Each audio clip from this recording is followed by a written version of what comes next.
It's not done. It needs to go back in the oven for another few months. Buckle up, kids. It's gonna be a long one. And then 4 into this one. The damage in this game is some of the wonkiest RNG shit I've ever seen. Random pieces of wood and metal. Look, this gravestone turns into cinder blocks. This thing turns into cinder blocks. Yeah, let me tell you what. You didn't see anything, okay? Nothing at all. Just keep walking. You saw nothing. I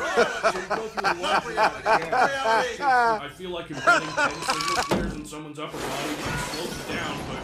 Nah? No! Unless you know exactly where you're going, you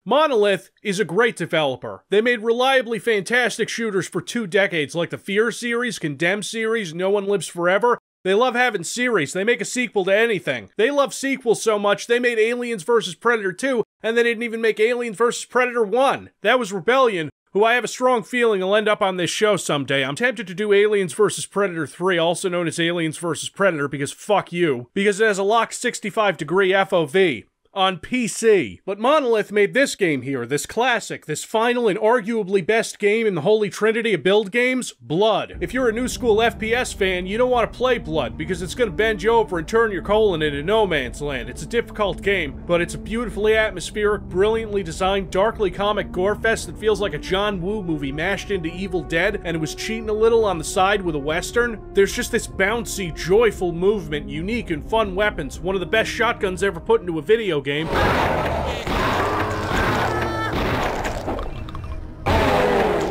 And a player character that, despite being constantly murdered by the game's almost unfairly designed enemies, is the baddest motherfucker in the world. He makes Duke Nukem look like a slightly misogynistic Boy Scout. He'd rip the Duke's intestines out and play with them while cackling like a maniac and accidentally burning down an orphanage. I kinda have to catch everybody up on Blood, because today we're talking about its absolutely bug-fuck insane sequel, but plenty of people aren't familiar with the original. You play as Caleb, a gunslinger and devotee of the dark god Chernobog, sometime in the late 1920s, I think. Welcome, my servants, my slaves. What is your bidding, master? You and a few others, called the Chosen, made up of Ishmael, Gabriel, and Ophelia, Caleb's girlfriend. Chernobog decides that they've betrayed him, and so he has his minions kill them before tossing Caleb into a grave somewhere.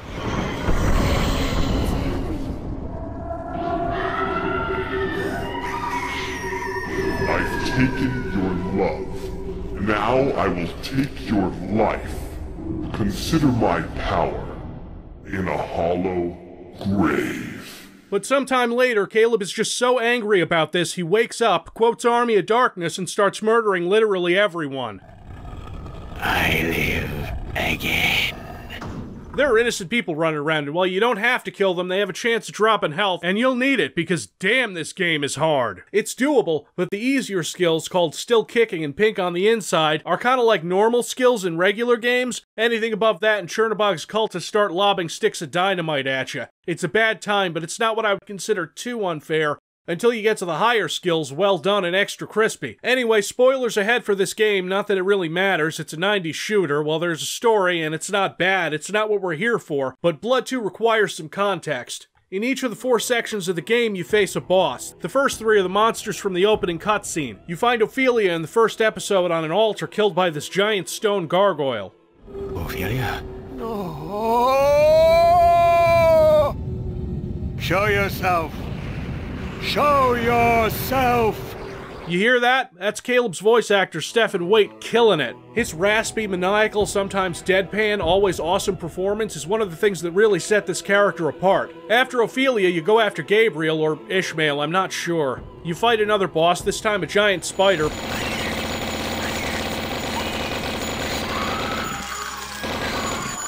I'm a spider who sat down beside her and said, "What's in the bowl, bitch?" came a Spidey, sat down beside, he said, hey, what's in the bowl, bitch? Oh! And you eat his fucking heart. That's how you get health and blood. You eat people's hearts, or life essences, which is just metal as fuck. Then you go after Cerberus, the two-headed hellhound who took Gabriel or Ishmael, and you kill him before finally going after Chernobog and fighting all of them again to get to him. I have awaited you. Kneel before me. I'm gonna have to put you down. He's a giant skeletal monstrosity that sets you on fire by looking at you. Can you not see? Every life that you have taken has made you stronger. And you have returned to me with a greater sacrifice than I ever could have wished. With the power you bring, I shall throw open the door between the worlds and inherit the earth. Chernobog had a neat plan this whole time. See, Caleb becomes more powerful the more he kills, and so Chernobog brought him back so that he could kill all the things and become more and more powerful so that Chernobog could kill him and absorb that power. That turned out to be a mistake. Good, bad, I'm the guy with a gun. Caleb kills him, walks off into the sunset, and presumably does badass stuff for badasses. And then there's Blood 2. Funny thing, guess what happened? According to Jace Hall, Monolith's CEO and seemingly awesome guy, it bothers us that Blood 2 happened the way it did. But the bottom line is that GT Interactive controlled whether or not additional work and support got done on Blood 2 or not. This concept is something that eludes most gamers. They think that Monolith could have just gone on and fixed Blood 2 if we really wanted to. Not true. I'll explain why. All Monolith said to GT was, based on the amount of time we were allocated and the various events that have occurred during development, here is where we are. If you want us to continue, here is what it will cost. We would encourage you to allow us to continue. Then, GT shipped Blood 2. Jace Hall, being pretty diplomatic about the whole situation, is saying that GT Interactive, which was being bought out by Infogrames, which would later become Atari, what the fuck? All this corporate acquisition shit makes my brain hurt, but it looks like here we are again talking about a game made by obviously skilled developers shoved out the door too early. I guess it didn't sell well enough to fund patching the game, and perhaps, just maybe, if you release a finished game to the public, they might buy it. Just a thought. It's easy enough to talk about a bad game on this show. It's entirely different to talk about a weird three-quarters finished franchise killer that has sadistic design choices like the first game without the polish to make it work. Oh, and also the story, graphics, physics, sound, and gameplay are an endlessly fascinating train wreck of Frankenstein's monster of ambitious ideas and budgetary constraints. You know what? I'm not here to shit all over Blood 2. I'm here to celebrate it, and— You son of a— Fuck this game with a pineapple. It's not done. It needs to go back in the oven for another few months. How undercooked is this game? It's fucking raw! Buckle up, kids. It's gonna be a long one. We are the Cabal. I, Gideon, am its sinister genius leader. Servants of the one that binds, the dark god Chernobog. Until a century ago, everything was going according to our evil plans. This guy knows his plans are evil, that's helpful. Say hi to Gideon and get used to him because you spend 98% of the game chasing him. We never expected to be betrayed by one of our own. His name was Caleb. Caleb isn't actually a skeleton, and also you never expected to be betrayed by him? Chernobog sure as hell did, since that was the whole point of his plan. I mean, did you kill him, his girlfriend, and the other Chosen, and expect that the insane Wild West gunslinger would opt for a peaceful solution? He destroyed our god and absorbed the power of Chernobog. So fucking with him is a good idea. I will destroy Caleb. I will mash his intestines beneath my feet like rotten grapes. And Caleb will die for the last time.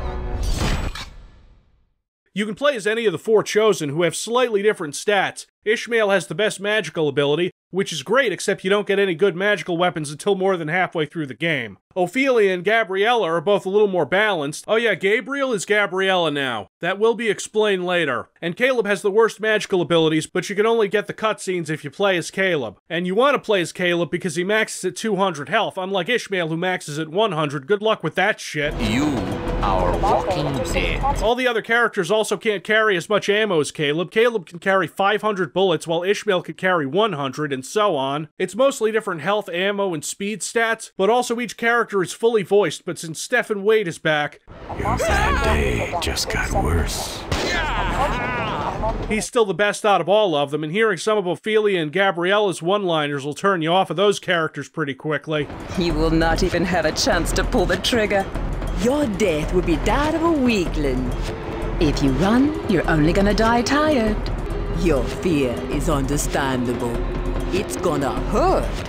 The skill levels are Genocide, Homicide, and Suicide, but I'm gonna see if I can make those a little clearer. Genocide, insultingly easy. You can jib enemies with one pistol shot. Homicide, hair-pullingly unfair. You son of a... That's what I decided to play on because I have rules and I can't do it on easy. I wanted to, but I... Play it right, Civvie. Yeah, that's normal skill, right? Homicide? I've done homicides before, most of them weren't too hard. Confession noted.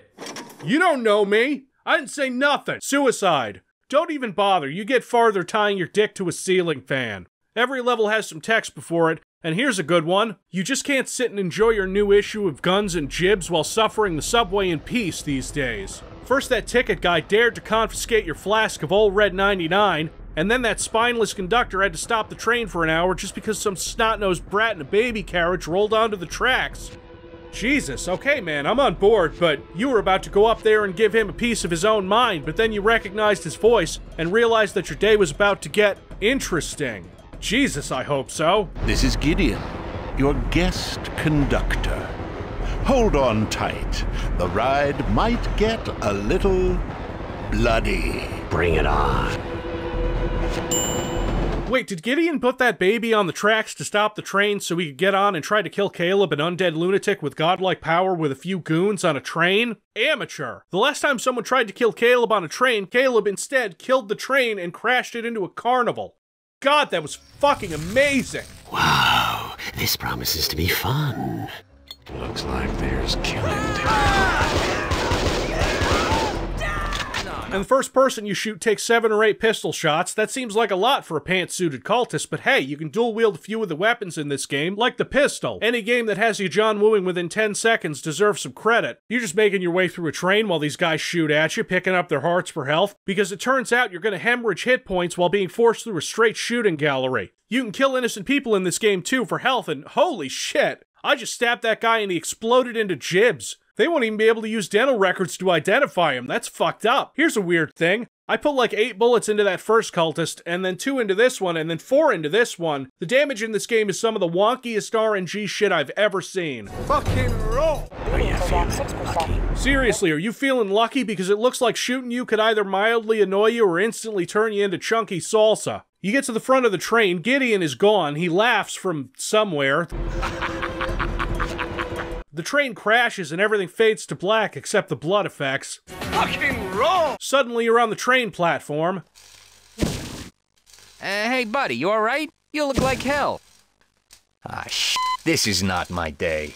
Right, okay, swearing is a no-no, but I can still kill every innocent person I find? Yup, just checking. Don't have much luck with trains, do you? Is that a callback? Because I think it's trains that don't have much luck with me. End of the line. You just made your second mistake. You stuck around. Oh, really? What was my first mistake? Letting me live. He's not wrong. See this camera movement in the cutscenes? Honest to God, this is as good as it gets. You'll see, but... It's roll! So you chase after Gideon, taking down more and more of his henchmen, picking up an Uzi, a flare gun, and destroying tons of stuff in the environment. Damn it. Which all shatters into, just random pieces of wood and metal. Look, this gravestone turns into cinder blocks. This thing turns into cinder blocks. Fucking roll! Jesus Christ, here's this lady again. And there she is too, 10 feet away. Fucking roll! He just stuck his head in too far, I guess. I'm your best reason to be afraid. I think I stunned her. She just stopped dead. This isn't terrible yet. Yet. You follow Gideon to the Museum of Antiquities, Deckard's spinner from Blade Runner shows up in the sky and you can blow it up, giving you a nice 100 health pickup. Then you try to go into the museum and... Museum of Antiquities is now closed. Normal operating hours are 3 to 5 p.m. daily. Admission is $17. Please keep your children on a leash at all times. Thank you. This is, substantially wackier than the last game. Sure, blood was ridiculous, but it didn't have Janine over here being a bitch behind a PA speaker. Anyway, fuck you, Janine. I'm not paying $17 to get shot at by religious fanatics. Okay, fine, I guess that's my fault. I didn't expect the speaker to explode like a fucking grenade. I should have seen that coming. And it blows up the lock and the chain over the door, and it's still locked. It's real, come on! Random things in the game you wouldn't think explode, they tend to explode in this game. You know, when they don't shatter into random piles of rubble, and explosion damage in this game is fun because it isn't negated by cover or hiding behind a wall. It just plows right through and kills you.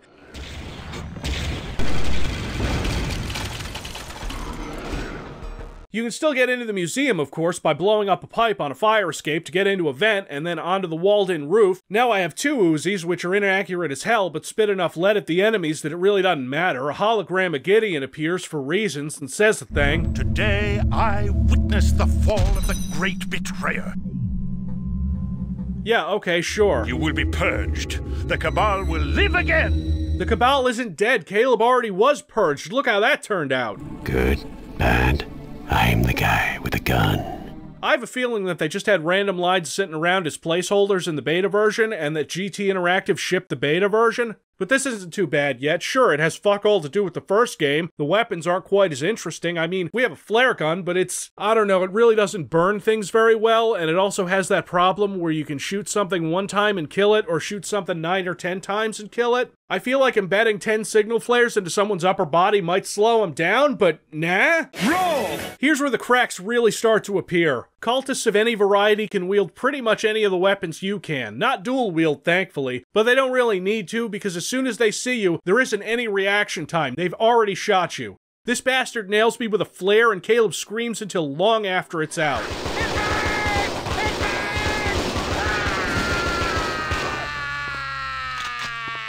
Get used to that. The voice clips in this game tend to be absolute chaos, not getting cut off by death, pain, whatever. Everyone's gonna be talking, but you'll be too busy dying to notice. This is where the game is relatively easy. Relatively. You get your trusty shotgun, which has gotten a serious downgrade. It's way less accurate, it reloads a lot slower, but I guess it does more damage? And, oh, here's where the plot of this game collapses. We're about 20 minutes in. Here's Gideon, his mad scientist guy's magic singularity generator, which is basically a portal gun, and that other guy is just another mook. He's not important. The portal gun... What the hell is this? That's unexpected. I guess I'll need to recalibrate the singularity settings. I mean, I could go into why this is nonsense technobabble, but remember how I said I'd explain why Gabriel is now Gabriella? I lied, because I don't know and neither does the game. It's a long story. Save it for someone who cares. Is that anywhere to greet an old friend? Just look at how she's holding that minigun. How do you hold a minigun with one hand? Fucking roll! Why is it a thing that games fuck up its fucking miniguns? I need to go with you. Find out what's going on. Could you fill me in on it? I'm missing a lot of the details. Also, the guy you're chasing is standing right there with a dysfunctional singularity generator, and your friend, who they also murdered, just showed up with a minigun. Why are you talking? Kill! You're not my type. Looked in the mirror lately? You'll not catch yourself.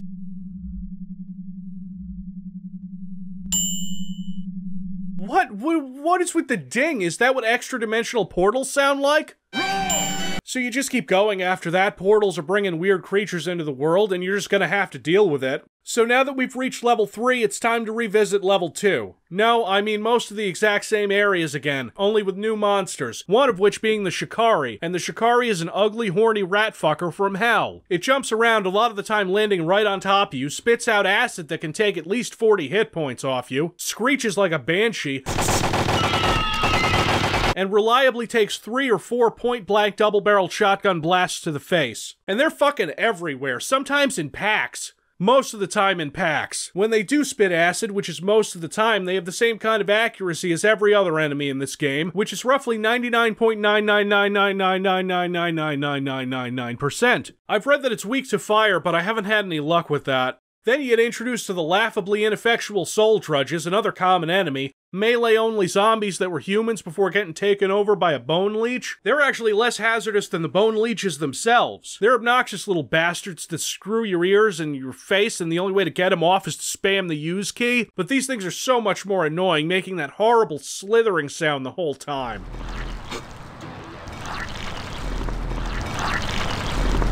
Which is the only way you're ever going to know they're around, because the designers like to hide them in dark corners or underwater.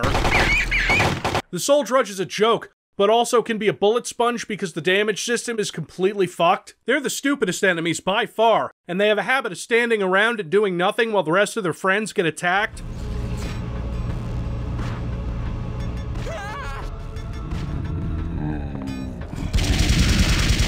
They telegraph their attacks so blatantly that I can knife entire groups of them to save ammo.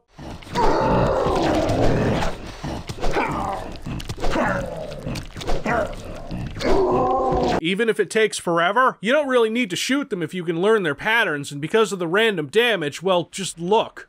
No one can stop me. What are you gonna do? Bleed on me? You're not gonna look so good with your face ripped off. Yeah, let me tell you what. You didn't see anything, okay? Nothing at all. Just keep walking. You saw nothing. Fucking roll! So you go through the laundromat again, which takes you to, you guessed it, a sewer level. Fucking roll! Man, do you hate sewers. You're not kidding, I really do. Sewer levels are almost always cheap, lazy, easy levels full of corridors and monsters, and not much in the way of actual interesting gameplay. The text implies that Gideon is going to a Cabal safe house, a funny thing to need when you have an international corporation of evildoers at your disposal, but what do I know? As soon as you get through the sewer, it takes you directly into Cabalco, which is kinda handy. Is this the safe house? The Cabalco Center for Disease Management? Nice digs. Anyway, you have to make it through these labs to get to the elevator that'll take you to the roof. To do that, you have to— oh, god damn it! Bullshit! It's bullshit! Really? You need one goddamn Shikari to spawn right in your face, only for you to turn around and have another one spawn and box you in? Fuck you! You get your first energy weapon here when a cultist drops it. It's the Tesla cannon, a holdover from the first game that has, for the most part, gotten a downgrade. It fires slower projectiles at a slower rate, eats up 2 cells per shot, and the secondary fire is effective but wasteful. I don't know why 100 years ago the thing was so much better. I'm sure this is what Nikolai Tesla had in mind when he was inventing it, too. There's a lot of scientists just chilling out doing evil science stuff, and they all have a bad case of GoldenEye syndrome. This level introduces you to the game's key hunting mechanics, which are all over the place. See, you can pick up one of these key cards for any number of locked doors, but the key cards are really tiny, completely flat, and hard to see. In the other levels, you get real keys, which are also flat and two-dimensional for some reason. It's real, come on! For fuck's sake, the first game didn't have two-dimensional keys, and the first game was fucking two-dimensional! They could get lost in a pile of rubble or just be too small to notice at first, or even worse, they can face you at a 90-degree angle and be invisible because they're completely flat. You get into the elevator and then spend the majority of the next level in that elevator.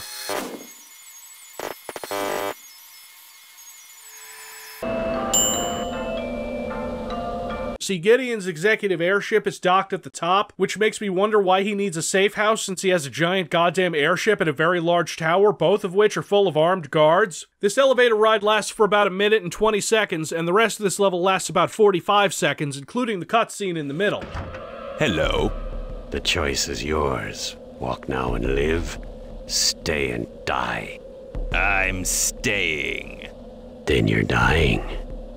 It's 2 rooms and then a bridge, and walking onto the bridge exits that level. That elevator ride was building suspense, because you were gonna fight this guy. You know, this guy, Lumpy. You do, however, get one of the most useful weapons in the game, the sniper rifle, and while it still takes 5 or 6 shots to kill a Shikari, it takes 1 shot to make these guys drop their weapons and become suicide bombers. I didn't even notice they did this until I randomly decided to not shoot one and see if he would get back up and kill me. The animation lasts for so long, I just figured he'd die of thirst before he got up again, but no, he kamikaze kamikazes you. Honestly, I've played this game before, and this never happened to me because I was too busy making sure all of them were properly dead. Let's talk about the airship. I mean, damn, look at this one from the previous level. You might be able to fit in the cockpit, but this one? Maybe this is because it's the executive airship and so it's really, really huge? I mean really huge, it's 2 maps. And I found that it was about here that the game really starts to mercilessly bone you. You get lots of cultists in confined areas sporting hit-scan weapons that they will hit you with the second you enter their field of view. Unless you know exactly where they're going to be, you can't hit them first. Now, groups of low-level enemies in Blood were pretty easy to deal with because you had dynamite. And you have similar bombs in Blood too, except they suck. They're not even bound to the weapon slots. You get them in your inventory. You have to select them, equip them, toss them, and then there's another key for the remote bomb to detonate. Not alt fire, mind you, because that's how that should work. You can't just toss one and have it go off. You need to either wait, use the proximity bomb and wait more, or use the remote bomb and get your shit pushed in, because there is no way during a fight where the enemies are constantly shooting you that you have time to go into the pecker-sucking inventory, select the right colored bomb, and toss it. The alternative to this, and the more effective method, is using the bug spray canisters. Yes, bug spray canisters. You can load up on these things, and at the cost of 5 vaguely defined units of ammo, you can shoot one like a grenade from this duct tape attachment to the assault rifle that's just there. It's on all of them. When you have ammo for this thing, it's great against smaller enemies, and I found myself shooting it around corners a lot, but it still doesn't do enough damage to make mid-level monsters even flinch. Also, they're not the best for close quarters combat, which means fun, especially on the bridge of the airship, which is where I found out that the enemies can shoot through grated floors at you. Now, let me just give you a little diagram here, a little illustration of how fucked you are from this point on in the game. These 2 guys are shooting at you with Uzis under the floor long before you could ever see them. This big guy, a lumpy clone, takes a ton of punishment and shoots you, and these other 2 guys on the bridge shoot you. You're getting shot from 5 different angles. Hope you saved your bug spray canisters, asshole. So you crash the airship, get a parachute, and jump out, and I haven't seen Gideon anywhere. Did he actually get on that airship? Because now we're heading for the safe house, which I feel like we could have gone to first since that was our destination 4 levels ago, and we've been traveling in random directions like, up, a lot of up. Before you get to the safe house, you go through a construction zone, as your parachute only lands you within walking distance, and here you find the worst and most broken weapon in the game, the bug spray. Now, from what I can tell, it attacks like the Shikari's acid, except it doesn't hurt the monsters as much as it hurts you, naturally, and it has almost no range. The secondary fire ignites the bug spray with a Zippo, and I would tell you how that worked, but I tossed the weapon almost immediately. The wiki says that it works good against Shikari, but it uses my grenade ammo, and doesn't work as well as the shotgun, or the Uzis, or the sniper rifle, or the grenades, or harsh language. Wait, we can't go to the safe house yet because we have to run through the same city map from before for a 3rd time. Fucking wrong! And also go to the cathedral where you have to fight 1,000 Shikari, and then, oh, here we go, these fuckers. Zealots. They're flying, teleporting assholes who make weird horse noises and explode on death unless you jib them. So every time you see one of these guys and every time you kill one, you have to haul ass. There are slightly more powerful red ones that I don't actually know the real difference besides the color. I guess their attacks are stronger, but to be honest, by this point in the game, I was usually low enough on health to be one hit by anything they threw at me. Then you do a ton of awkward and obnoxious platforming, with the game being an absolute cock about spawning enemies while you're on narrow ledges. 3 times. Fucking wrong! No, it's not. It's absolutely intentional. It's a dick move by the level designers, and we haven't even started getting into the real dick moves yet. This is an appetizer for the dickishness to come, and a amuse-bouche to prepare you for the grander forthcoming phallic acrobatics. Oh yes, we're only at the end of the 1st chapter.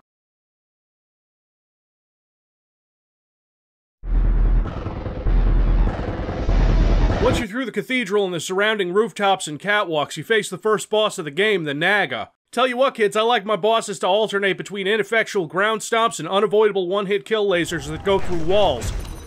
Oh yeah. Look at the way you enter the room. You can just see the level scripting playing out. You kill the Shikari, and then the Naga teleports in. There's no reason for that Shikari to really be in there except to be a button that costs 6 shells to press. And then sometimes, just when I enter the room, the goddamn thing takes most of my health by... I don't know, I can't explain it. Fucking wrong! Just look at this, I haven't even gotten within 20 feet. I got into this room, and I lose what little armor I have and 133 hit points. I go for the 100 health on the other side of the room, and he one-hits me with a laser through a wall.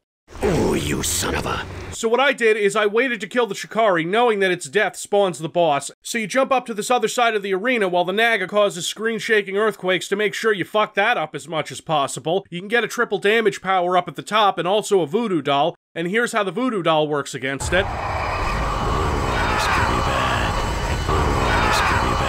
I ended up just spamming him with bullets from the Uzis while I had triple damage on.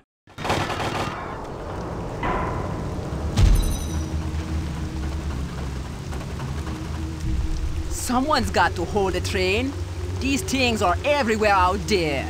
The Cabal must be pretty desperate to be creating such creatures. These aren't Cabal. Then what are they? Hell if I know. What do you care? You don't seem to be having any problems with them. I don't have problems. I solved them. CV-11. The guards have requested that you cease Gordon Ramsay impersonations. No. You donkey! Fuck the police. You're gonna replace those with actual clips in editing, right? Gabriella and Caleb have a conversation through two walls about whatever, monsters from another dimension. What's really important is that we get to the beginning of the next chapter, which is the very first level on the train, Recycled. Don't shoot me! Another he's gotta be kidding. Holy shit, we're at the safe house. It was a convenient subway ride away. Gideon is in fact here, also a cardboard cutout of the creepy twins from The Shining. Not that they stay long. When you get close, they disappear. You can't kill them. I tried. So the Cabal safe house is a nasty, dirty tenement block located next to the highway, and I mean right next to the highway. This game has very few tricks up its sleeve, but one that it loves is rounding a corner into unavoidable gunfire, which is especially fun when going up stairwells where it can happen at the top of every flight of stairs. I wish you wouldn't do that. If you check out this basement-like area, you'll notice this big gun right here. That's a howitzer. Yes, it is a portable, handheld howitzer. Oh yeah, let's do this. Right, I almost forgot. This is a fun little quirk of this game. You have 10 weapon slots, 1 to 0 on the keyboard, and each weapon you pick up fills 1 slot. And when you have all the slots filled, you have to find a weapon in your inventory to drop to get another one. This time, it's easy because I still have the useless bug spray canister. Unfortunately, ammo for the howitzer is scarce, and it doesn't deal anywhere near the damage to make it worthwhile. But of course, because the enemies take enough damage to convince me that bullets are actually topical headache remedies, they still take at least 2 or 3 hits before they feel anything. From a howitzer. Guys, I just can't anymore. Just look at all of it. They're gonna sue me. Fox is gonna fucking sue me for using Hell's Kitchen, and it's just so fucking wrong. It needs to stop. It's just getting worse. It just keeps getting worse. It keeps spiraling down, and I don't know what's gonna... Gideon is just kind of walking. He's just chilling there. He's walking in a wall, and then the scripting starts, and then lab coat. Gideon floats, you know, because why walk when you can just, This better work this time. Trust me, my calculations are perfect this time. Once you get to the roof, you find Gideon again, and then his mad scientist uses the singularity generator again, and another one of the Chosen pop up again, and they're surprised. Ishmael? This is a surprising development. Not really. Do you have that thing set to bring back dead Chosen? Because that's all it's done so far. It's more of a plot hole generator at this point. Suddenly, between cuts, they've all boarded this helicopter, which I couldn't possibly hope to shoot down. It's just not possible unless you consider the fact that I shot down 2 of them from that fucking elevator. Do you understand how much damage you're doing? No, Ishmael, I don't. I don't understand at all.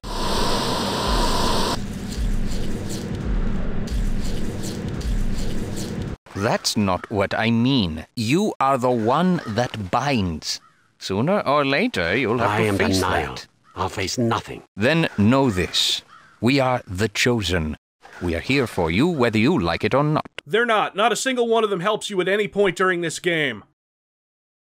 Blood to the Chosen, everybody! I don't need babysitting. Oh yes, yes. Ophelia too.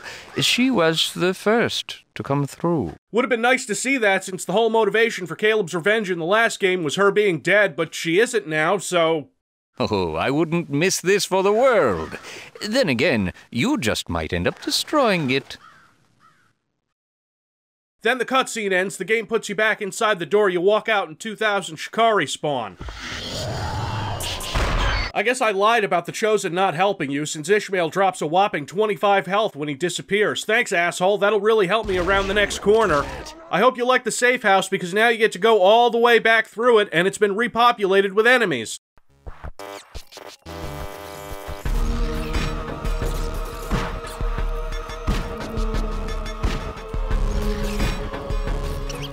And now it's time for another asshole trap, where one Shikari spawns on top of this dumpster, another one spawns at the entrance to this alleyway, and also a Drudge Lord at the very top. And Drudge Lords are basically the evolution of the Soul Drudges. It's just that now they're huge, launch giant fireballs, and as we've already seen, explosions go right through solid objects to fuck you over. These things become stupidly common as the game goes on. They take way too much punishment, and the game likes to put them at the end of narrow hallways. And when the game has decided that trick isn't enough, it puts 2 of them in, or 3 of them at a time in a small room.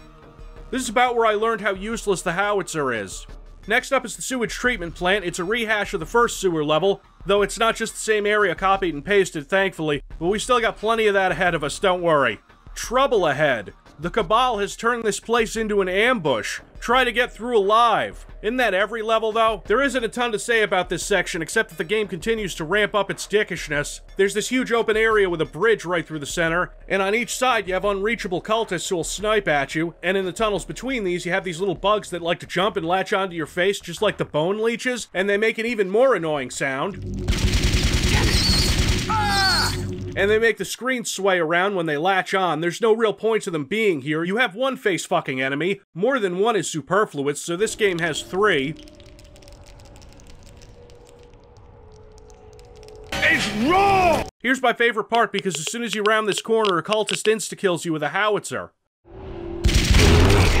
Man, I wish my howitzer did that. Now that I think about it, this voodoo doll is practically useless too. In the first game, it was kind of a novelty item, but in this one, it's a novelty item that does next to no damage. Or maybe it does, and I was just unlucky. The only benefit is that it runs on focus, your magical ammo, which recharges. But since it took more than half of it to take down a soul drudge, I'm gonna drop it as soon as I see a better weapon. No, wait, sorry, it only takes 2 hits for a soul drudge. And if you use the voodoo doll without a target, you take the damage yourself, so yeah, fuck it. Stop. That zombie takes 3 sniper bullets when I die and have to reload my save. We exit the sewers at the meatpacking plant, and just about as soon as you start the level, 2 of these goddamn zealots spawn. And I have so little health from the last level that when we get into the round a corner and immediately get hit by unavoidable gunfire thing, it's always fatal. Oh, you son of a...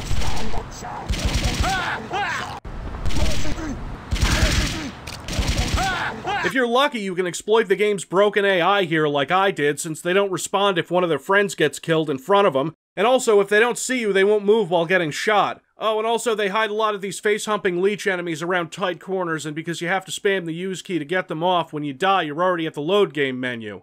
I guess that's convenient unless they kill you and you get stuck in this weird, hazy limbo.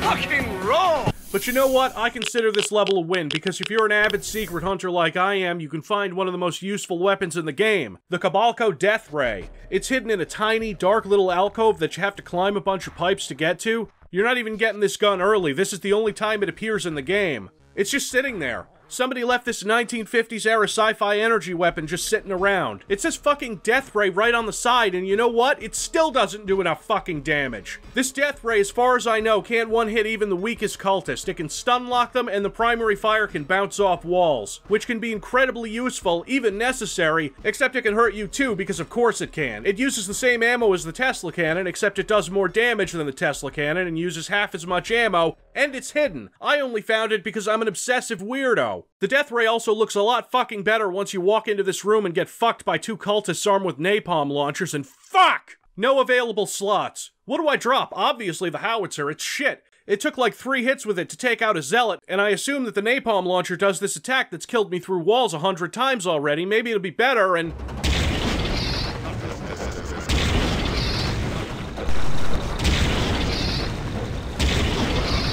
I wish you wouldn't do that.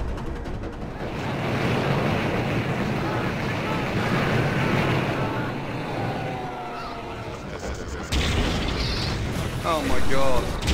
Oh my god. Oh my god. Worse, it's super fucking hard. Play with us. forever and ever. You should be ashamed! Say it's a kid!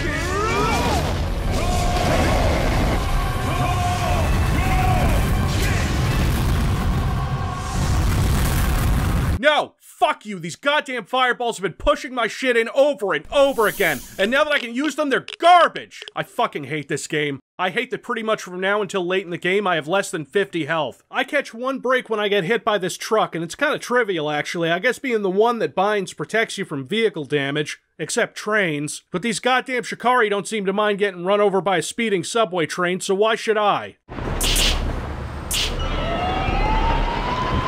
Here's about the time the game really started ritual murdering me, dismembering my corpse, and pissing in my eye sockets. See, because of the whole your weapons do a random amount of damage thing, and because this isn't a modern shooter where you can just run up to an ammo crate and resupply, I started running out of ammo for everything, because as a level designer, it's probably pretty difficult to put enough ammo pickups around to deal with the enemies if the enemies take a randomly low or high amount of ammo to deal with. Honest to God, I spent like 5 levels of this game dangerously low on ammo, to the point where I couldn't kill a lot of these larger enemies, so I had to run away. When I came upon this terrible part where I'm blocked in an alley with 2 drudge lords, I ran, and the first time I tried this, my health was low enough to immediately get one hit by a cultist through a window.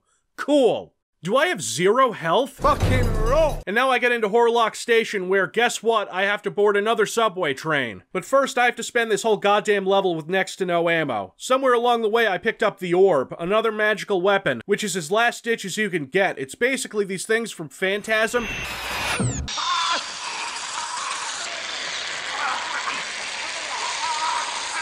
And if you play as one of the characters with more focus, say Ishmael or Ophelia, you can use the secondary fire to guide it, but fuck that. It drills into a monster for a while, even right into its head sometimes, and it might buy you a few seconds to use real weapons to kill the thing.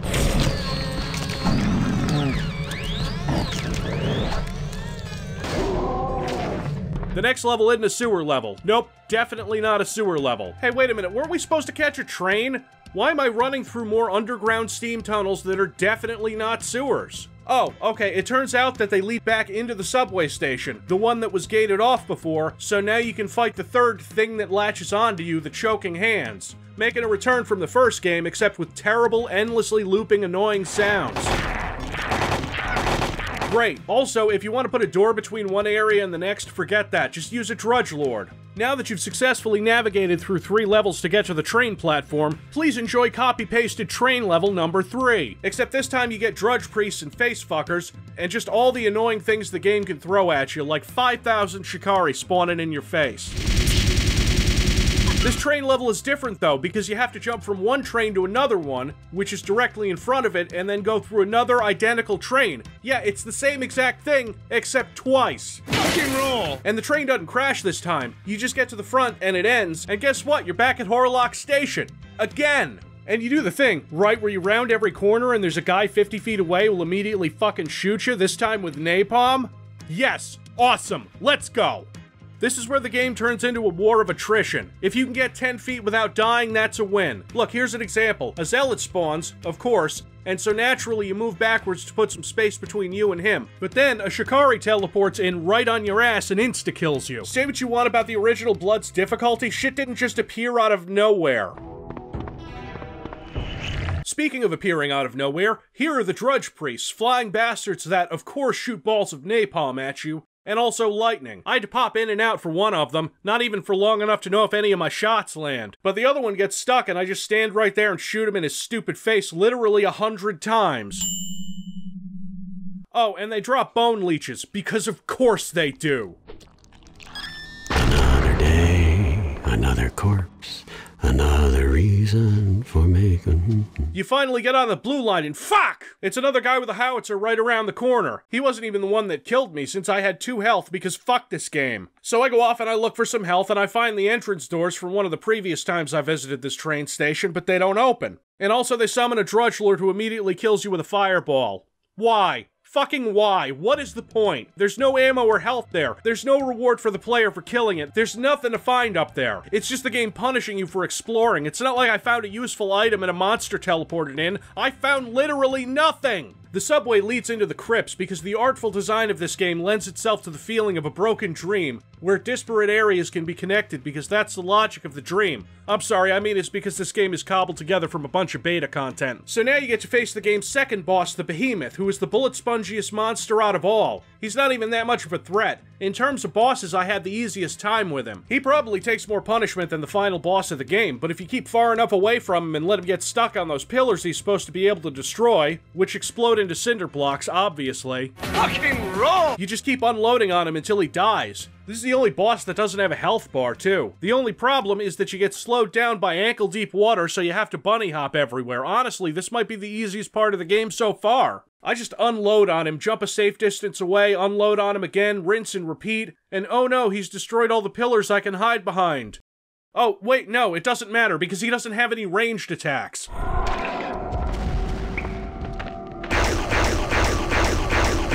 I timed this. It took 2 minutes and 37 seconds to kill this thing, and before I even know that I've done it, Ishmael teleports in out of nowhere and vainly tries to stitch the plot together. You're thinking about Ophelia.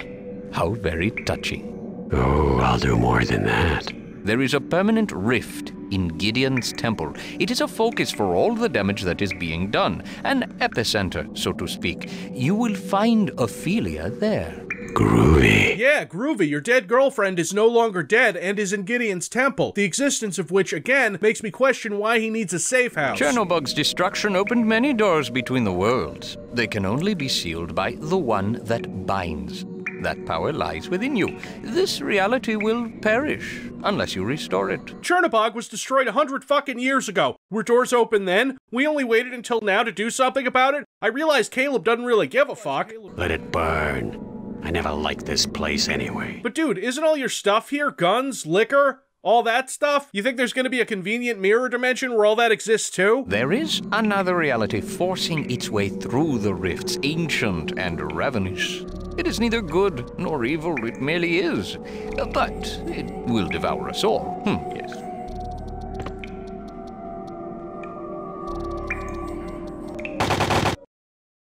Oh my fuck, what is even happening here? So the cutscene ends, you sit there for a couple of seconds before the loading screen starts, and immediately you're in a tunnel watching a car crash into a wall, and you have to lower the bridge, and you know what? That's just confusing. I have no idea how I got here, and you get an extra raw just because I'm in a bad mood. Fucking wrong! But then a Shikari spawns in. Guys, I'm not gonna lie, I'm really not feeling too good right now.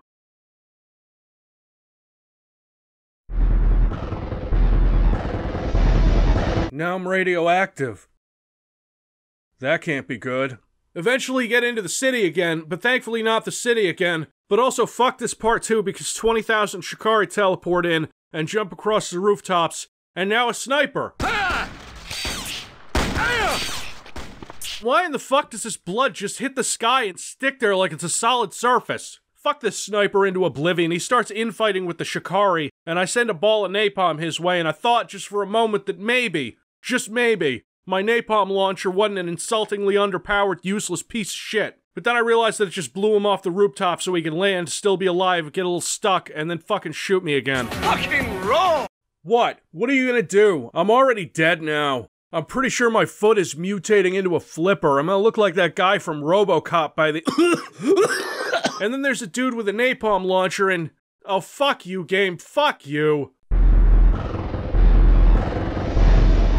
Look who decides to show up exactly one level after I already fought him and waste my fucking time and ammo. Alright, kids. Let's count them down. 20 napalm shots, 224 bullets, 36 shells, 9 bug spray canisters, 1 lucky orb hit, and 37 sniper rifle rounds.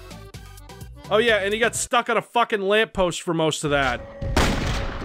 The worst part about this is that after I beat him, I looked over at the collection of boxes and garbage cans that were placed about 20 feet in front of where the trigger to spawn him was, which I didn't even pay attention to before because the giant bullet sponge boss from the last level just teleported in on a spunk dunk in nowhere and started forcing me backwards like a horde of clear skeletons. Funny thing though, there's a triple damage power up in there, but the whole point of the boss and the design of this area is that the boss pushes you back through the streets. So when the fuck was I supposed to get that?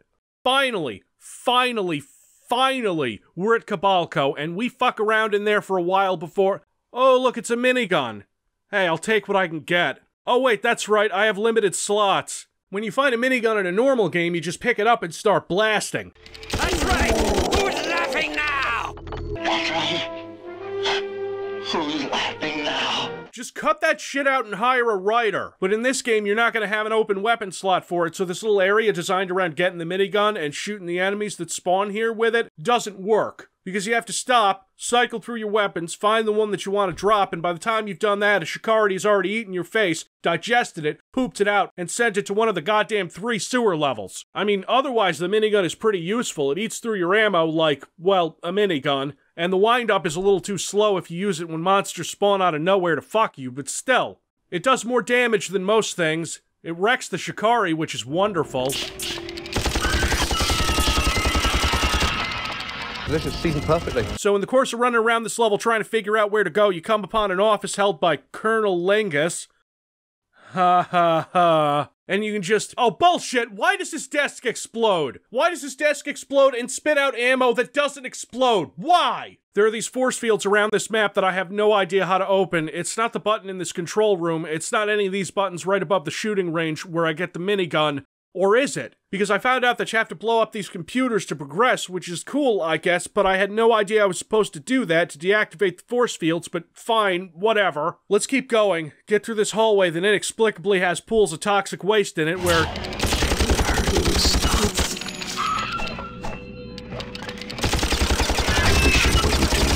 And you jump up this ladder, which somehow leads you into Gideon's temple, the Temple of Poon.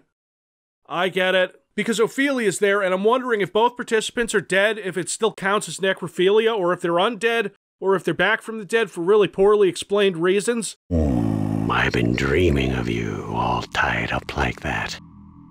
Prince Charming, I presume. Hey lady, you were into him too at one point, like 100 years ago.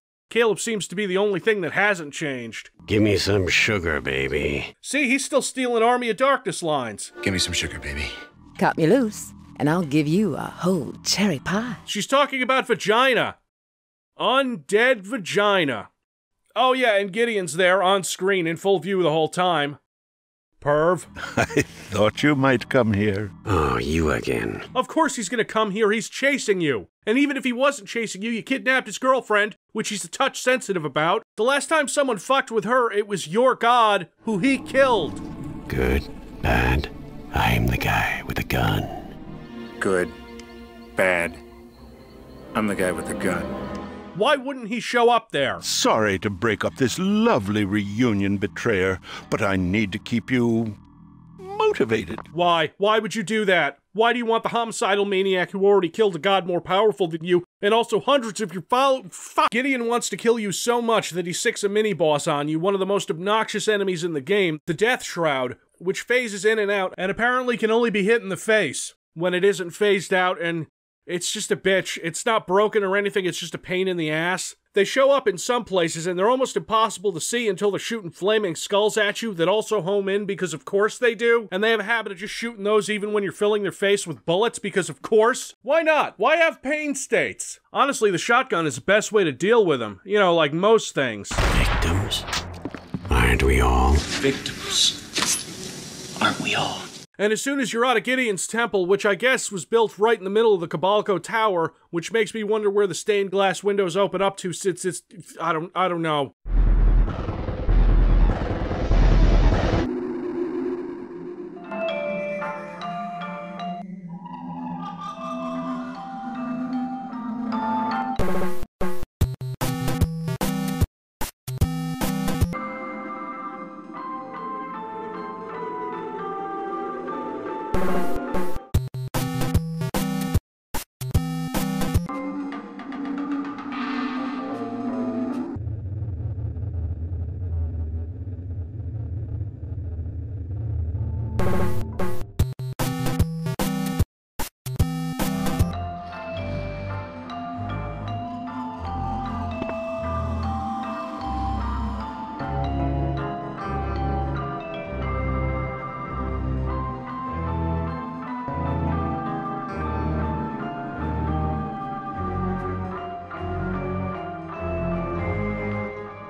You get upstairs and there's another behemoth waiting for you, and I just let him fight with this cultist for a while, hoping he might weaken him for me, and then I put almost 500 bullets into it from the minigun, and he's still going. Cool! Here's my favorite part of this level. It's just the best. You get down these stairs, and you have 2 hallways you can go down. To your left is a death shroud, which sucks, and to your right is 2 cultists who will immediately hit you with flares, which also sucks. But if you choose to go to the right and maybe get through the weaker enemies, a death shroud spawns directly behind you because fuck you.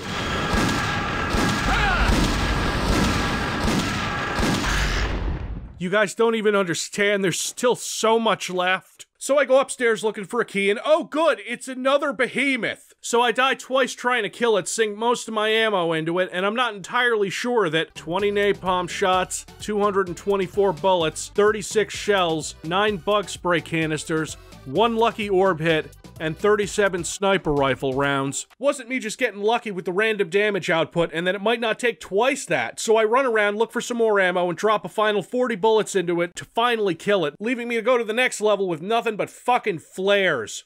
Once you're done with this filler level, it takes you— No! God damn it! I'm back here and it's completely repopulated with enemies.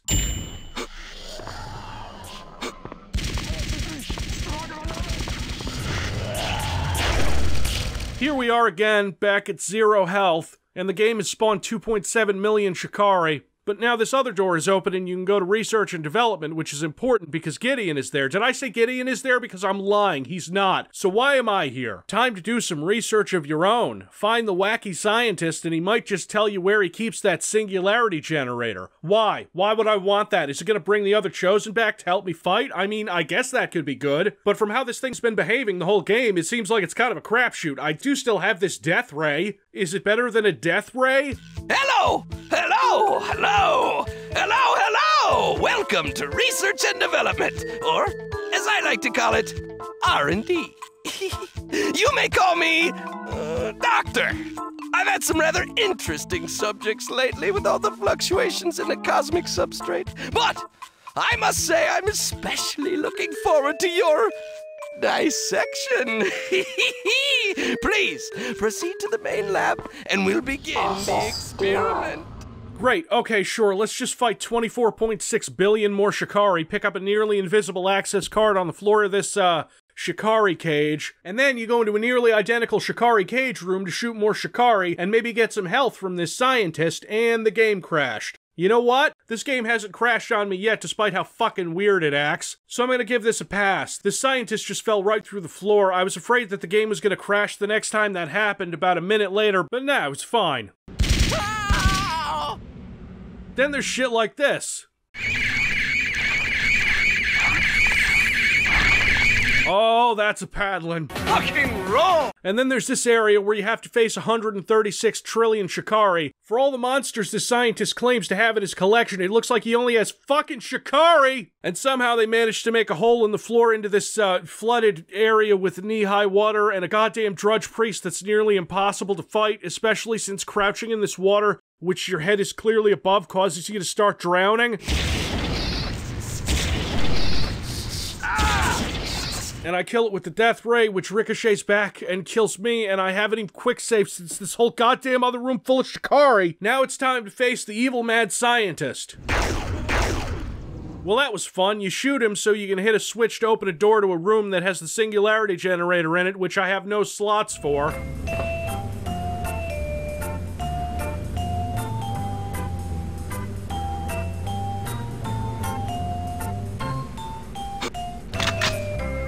Guess where you go next? Right the fuck back to the last map. Yeah, no shit, and now there's another fucking behemoth. Might as well try out this big fucking gun I just got. There's glass there. You can't see it, but it's there. It's almost over, Civvie. You have to find Gideon soon. He can't have gone far unless he has another helicopter or an airship or something that generates interdimensional portals. Okay, we have a mid-range enemy on our hands here. The game's BFG should take care of it. Oh, you're dead. It doesn't. It actually takes 2 shots, and then there's another one right at the top of the stairs. Looks like we're going back to the Death Ray.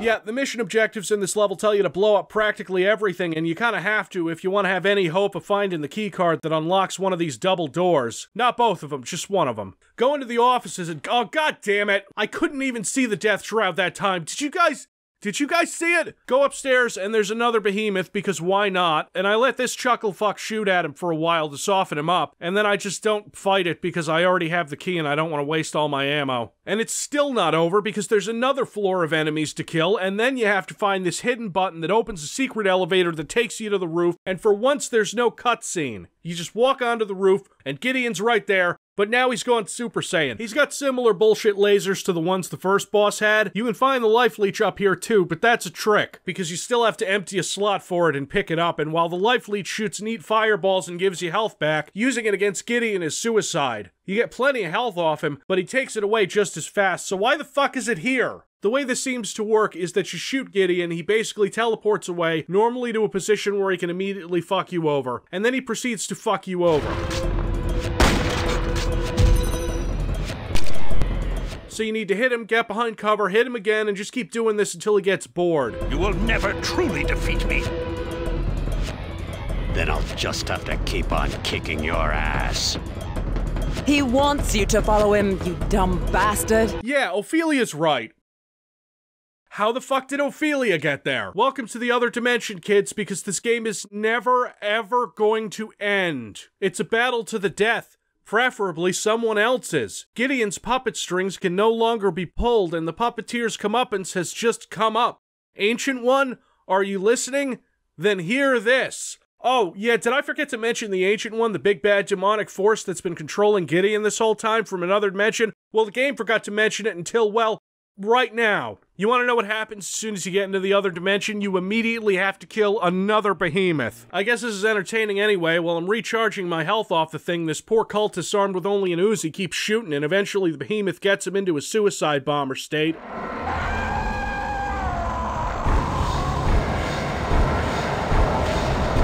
And it weakens the behemoth enough so that I only have to shoot him 139 more times. And then... I'm just changing into something unpleasant. Bring it on. What do you think of my new look?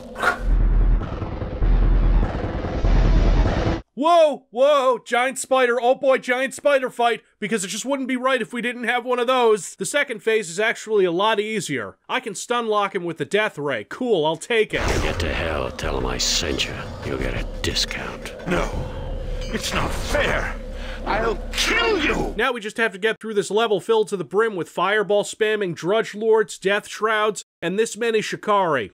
The life leech makes everything easier since you have a way of getting health back now. This was probably one of the easiest parts if I'm being honest. You know, the penultimate level of the game, the one that's really supposed to test your skills? The monsters are still cheap as hell, but I had plenty of ammo. I was using the Death Ray for most of it. It's a fucking crime that the Death Ray only appeared once in one really secret area. And just look at this whole map, the architecture, the sky, the lighting. It's so different from the cramped hallways that make up most of the rest of the game. It's like we pulled a reverse Half-Life where the other dimension at the end of the game is better than the shit that came before it. That should be worth something. You eventually get to an arena where the objective is to find the portal to the Ancient One. The arena is for another boss rush.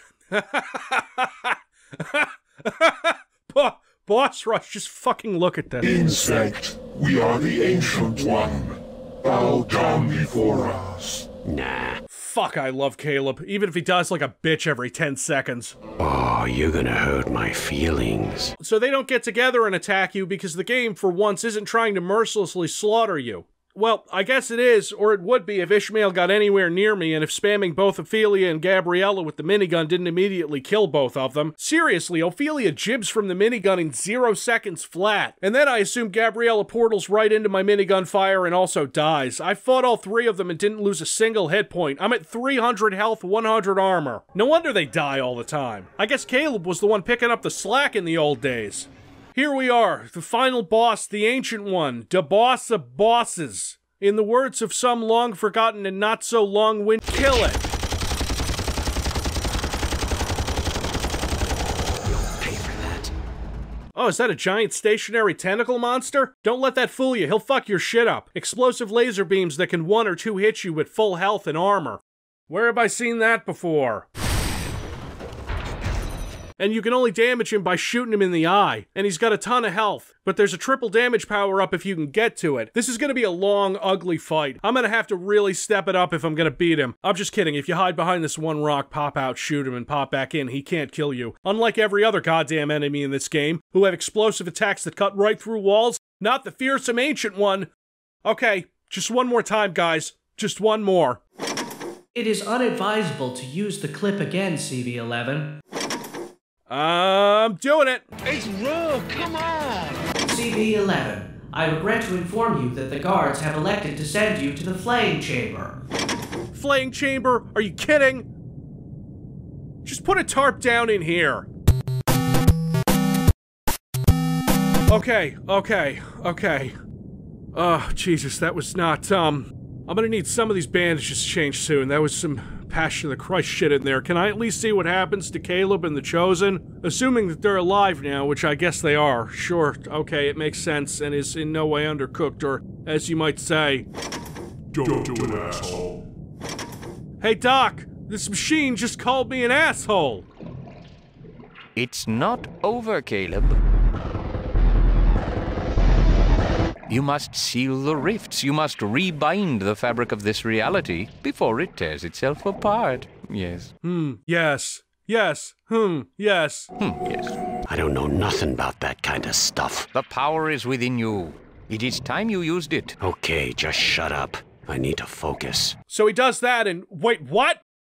Katie didn't edit this. It cuts directly from Caleb trying to seal the rifts with a never-before-seen or used power to this. And then them just walking through the credits. Does Caleb really close the rifts? Does Ophelia get her 2 minutes of gift? What the heck actually happened to Gabriel, or Gabriella? What if Ishmael can't get home? And where did he get those tattoos? Tune in next time on As It Burns, It Burns. Enjoy these answers and more soon. We promise. In the meantime, get into some bloodbath. None of these questions are answered, and some of them seem to address things that weren't brought up in the first place. What if Ishmael can't get home? I didn't know Ishmael was trying to get home. Where is he from? Who the fuck is... Does Civvie survive radiation poisoning? Do they ever change his bandages? What happened to all the doctors? Will Civvie ever escape his prison and reunite with his beloved Uncle Frank? Tune in next time for these answers and more, and also an extreme 90s movie with a rapping dog.